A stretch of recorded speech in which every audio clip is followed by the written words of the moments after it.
ભગવાન દ્વારકાધીશના દર્શને જતા અમદાવાદીઓને દ્વારકા પાસે અકસ્માત નડ્યો છે। કુરંગા ચોકડી પાસે ભયજનક વળાંકમાં ડ્રાઈવરે સ્ટીયરિંગ પરથી કાબુ ગુમાવતા બસ પલટી ખાઈ ગઈ હતી, જેથી મુસાફરોને નાની મોટી ઈજાઓ પહોંચી હતી। 5 જેટલા લોકોને વધારે ઈજાઓ પહોંચતા સારવાર હેઠળ ખસેડવામાં આવ્યા છે।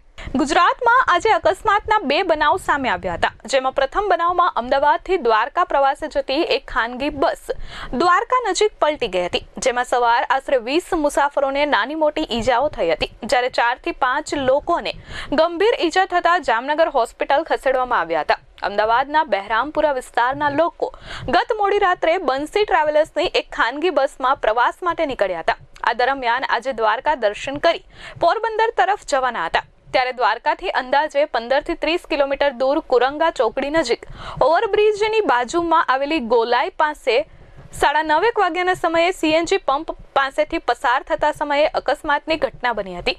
કુરંગા ચોકડીના ભયજનક વળાંકમાં ડ્રાઈવરે સ્ટીયરિંગ પરથી કાબુ ગુમાવી દેતા ખાનગી લક્ઝરી બસ રોડની એક તરફ પલટી ખાઈ ગઈ હતી। આ અકસ્માતમાં બસમાં જઈ રહેલા મુસાફરો પૈકી આશરે 15 થી 20 જેટલા મુસાફરોને નાની મોટી ઈજાઓ થઈ હતી, જેમને ઇમરજન્સી 108 એમ્બ્યુલન્સ મારફતે દ્વારકાની હોસ્પિટલમાં ખસેડવામાં આવ્યા છે।